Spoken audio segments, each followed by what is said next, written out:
So ndashaka kubwira abantu I'm still stuck ndacyafite like nimeze nk'ibikomere nshaka kwivura ndacyafite ibikomere nshaka kwivura by'ubuzima nakuriyemo so muri poetry.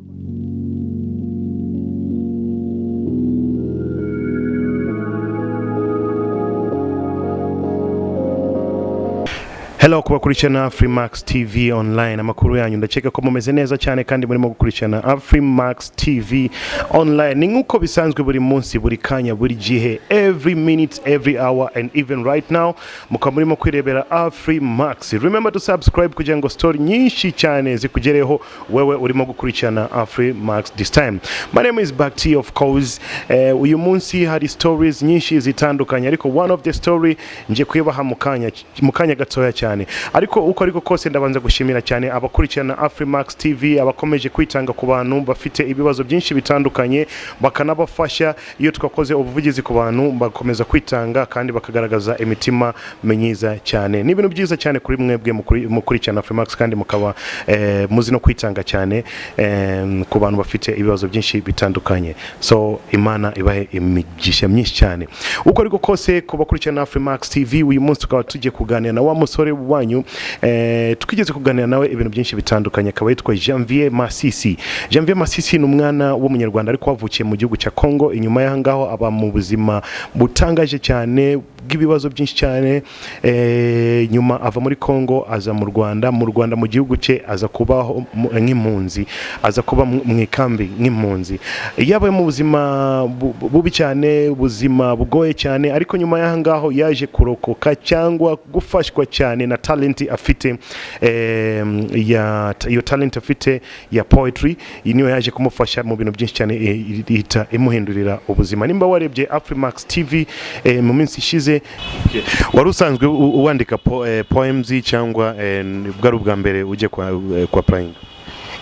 Nahe demi DC nandika poem narandikaga sometimes nabaga nagize na stress ukuntu bitewe n'ubuzima navuye ku ishuri ngasanga nta biryo hanyuma nkicara nkandika nabyisomera nkumva ndatuje nyine ama NGOs yategura ibirori mu nkambiro bizamo ibibazo byinshi so bakorganiza ibintu by'ibirori nkandika bakama umwanya nka performinga bakampemba isabune bakampemba utuntu nyine turangaho tworoheje ariko nkumva ko sometimes bimotiva ngira ngo ushyo kumwibuka Twasuye Masisi. Uyu munsi tukaba turi kumwe ariko ibintu tujye kuganira cyane ni kubijyanye na poetry ziwe na afite n'umuterankunga cyangwa umushuti we wavuye hanze mu bihugu byo kure hari ariko akaba ari hano mu Rwanda uyu munsi kugira ngo nawe mukanyaraza kutubwira byinshi bitandukanye ariko all in all Twasuye Masisi nguyu hano amakuru yawe.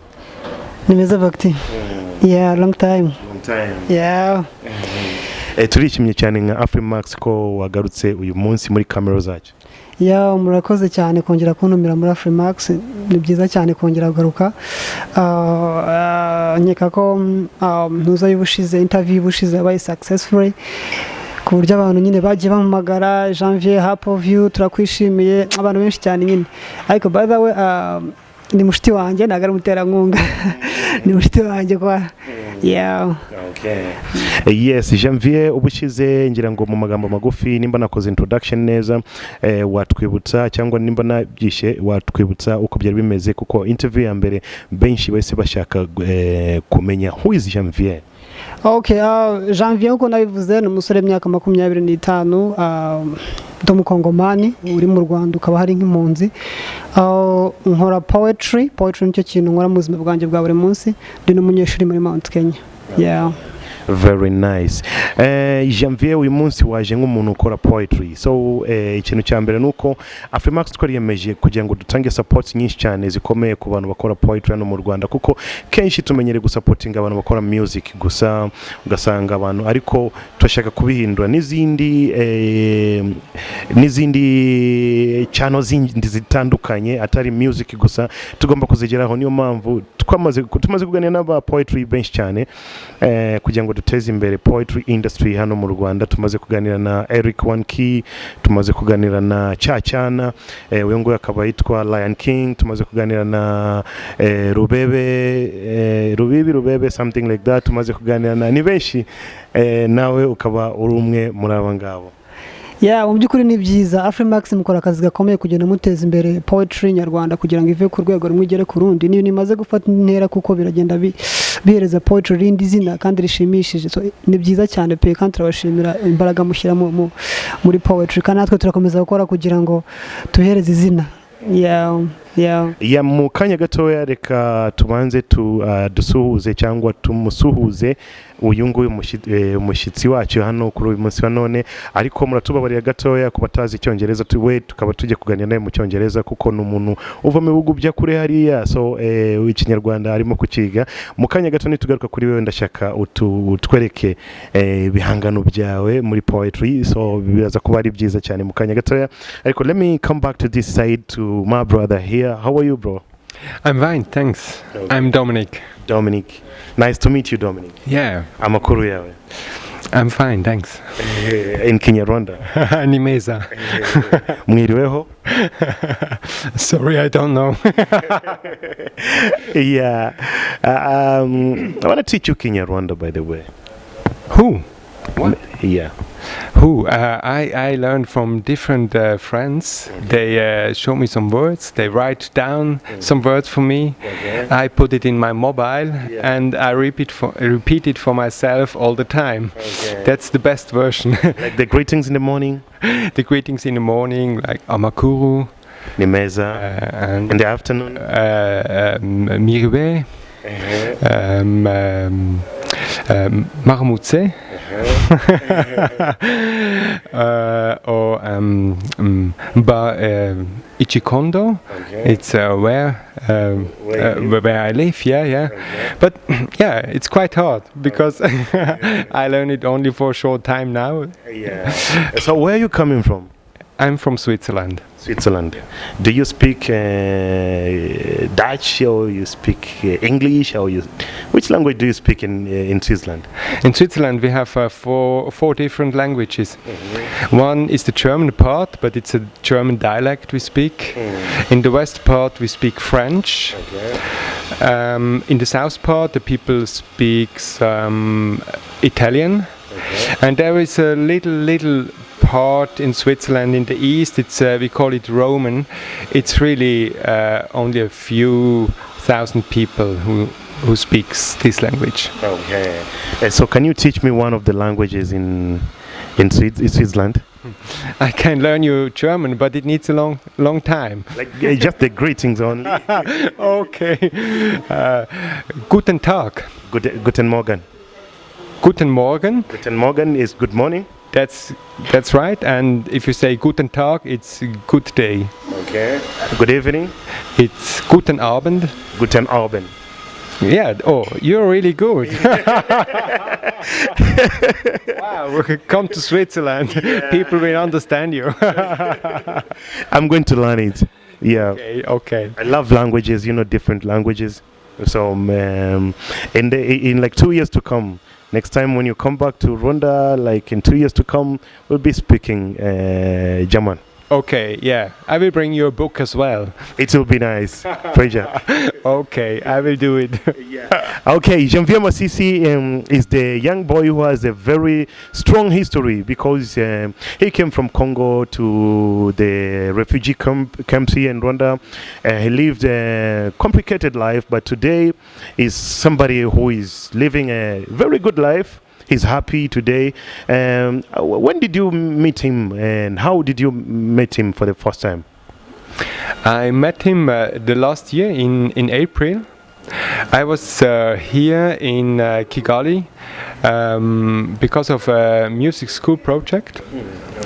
And it was my first time in Rwanda. And after this project I took time for myself to travel. And I went to Giseni, and there on the lakeside I met Xavier by occasion.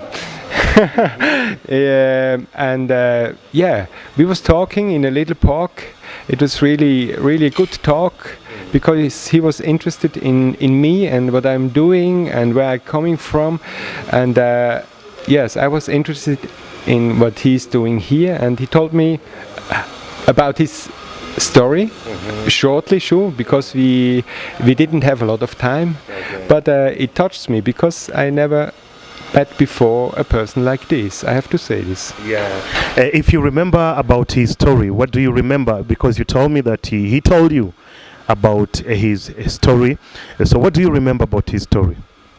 Yeah, he told me that he's living in Rwanda for a long time, that he came as a child, and also what I felt is also that it was really a hard history. He told me, but as well that he studied in Kigali, and yeah, at the same time I felt that he really does his own way, and that he wants to go his own way. So I felt big power. He told me as well about poetry, and it's a kind of art, and I'm a professional musician, so I'm always interested in people who do something, who do art, yeah, in any way. Okay. What was the touching points on his story that you can't forget? Every day you remember Janvier, you feel like, wow. Yeah, that he as well miss his country, and that he also struggled that he can't just go back and live there, or has the choice to do it. Because I think your home country is something special in your heart, even if you live abroad.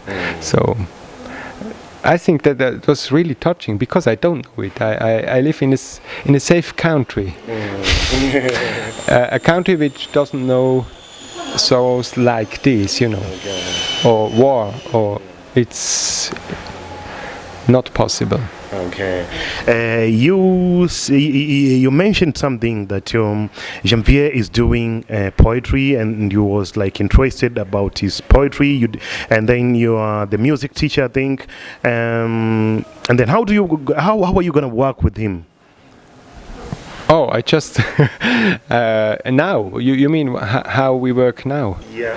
Yeah, I don't know. This is a surprise, because I think Xavier is as well a surprise, because I didn't know today that I will have an interview. No, but that's that's a good and big surprise. But I don't know exactly at the moment. What I love is to listen to his poems. When he. Did you listen to one of his poems? Yeah. I don't remember the title, but it was about his mother country. Why you don't care about me?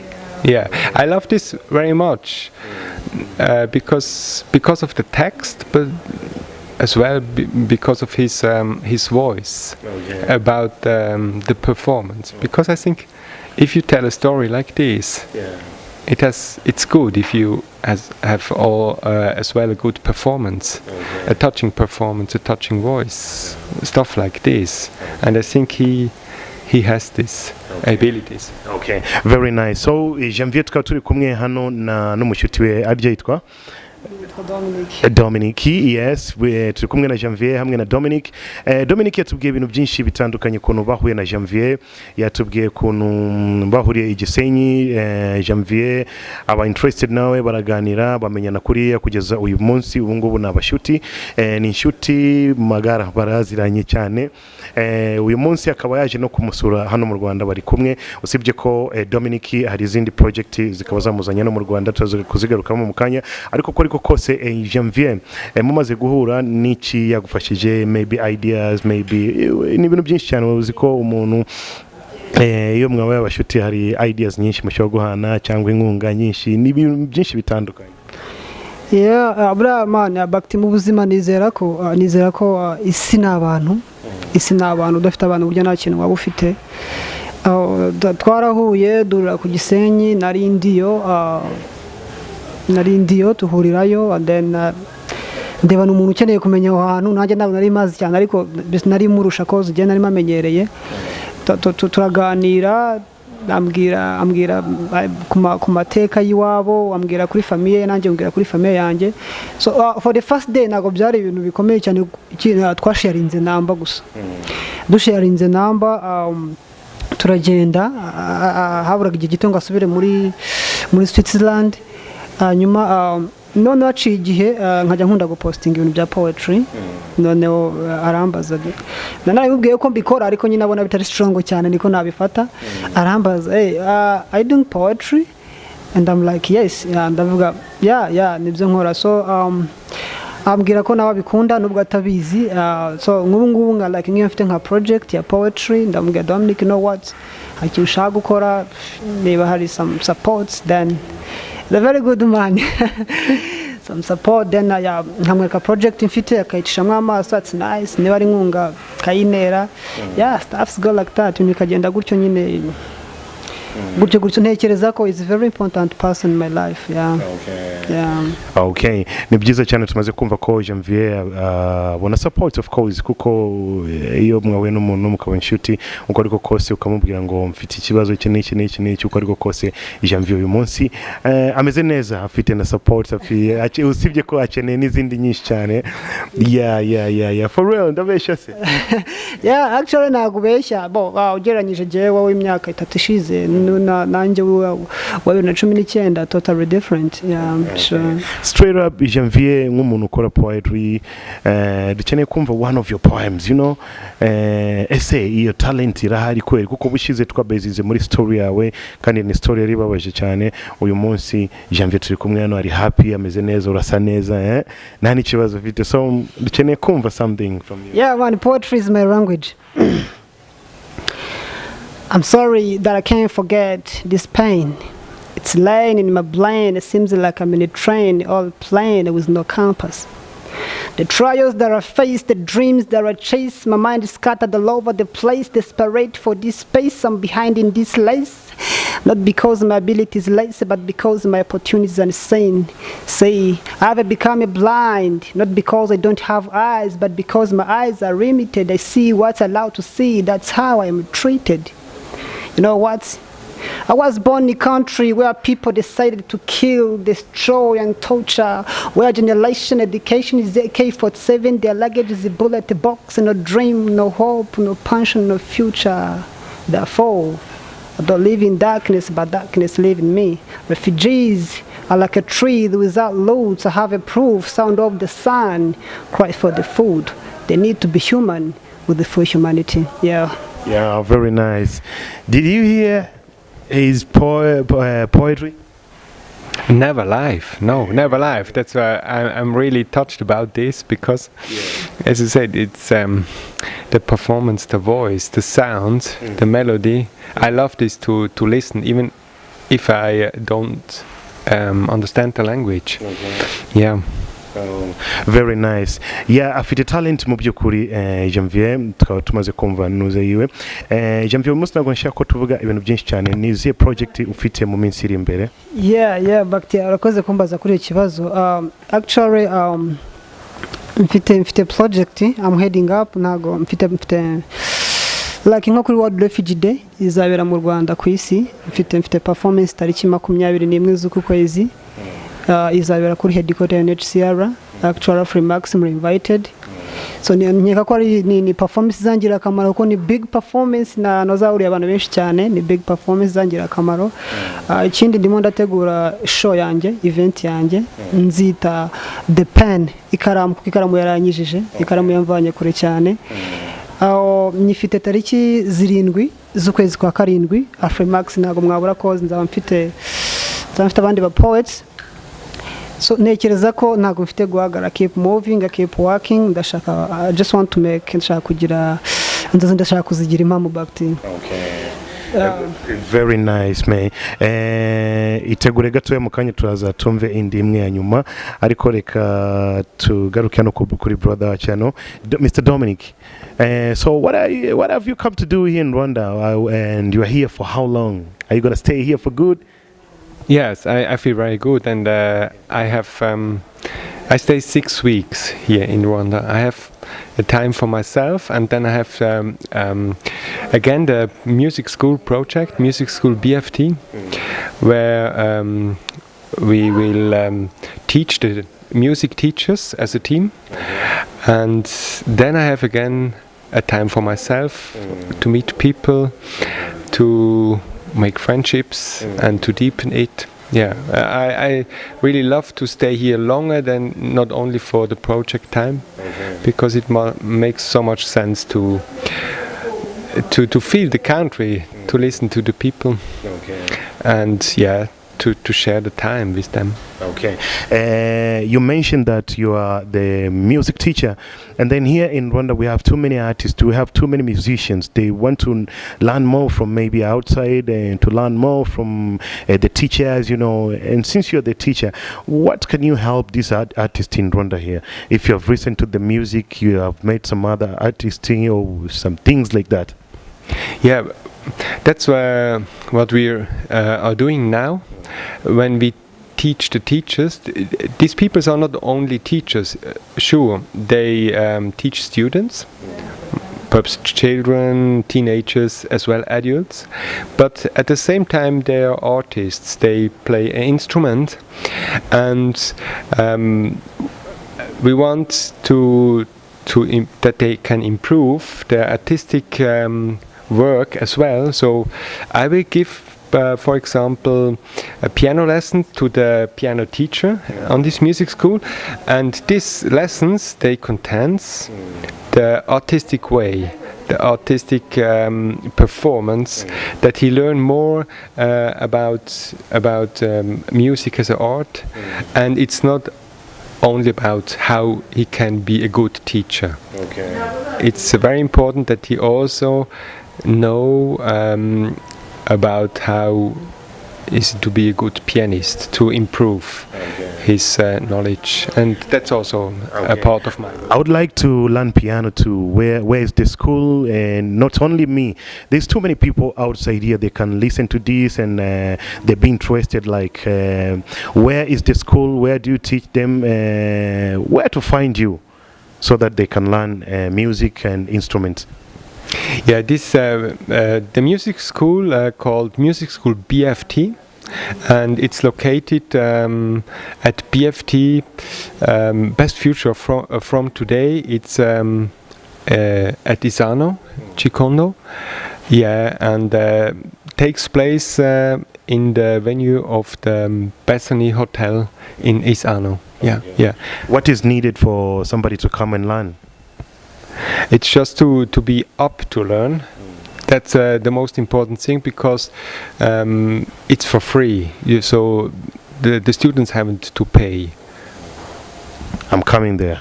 That's really great, and don't forget, you have to practice as well. Yeah, yeah. Because I know that practice makes perfect. Yeah.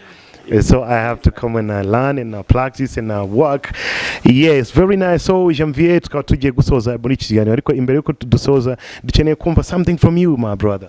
Yeah, but man, abantu bakunda kumbaza ngo man, kuki ukunda gukora poems zijyanye na life wakuriyemo gusa n'iby'impunzi.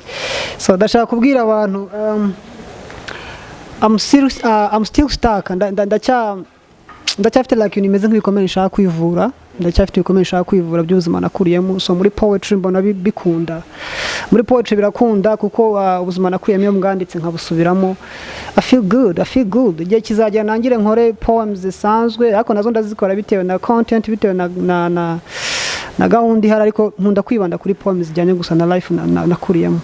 So hano mfite poem yitwa How can I forget? How is it harder to remember? How can I forget? How is it harder to remember? Forgot all the dead dreams, endless lighting of the jungle. Forgot hunger and the starvation of the escaping season.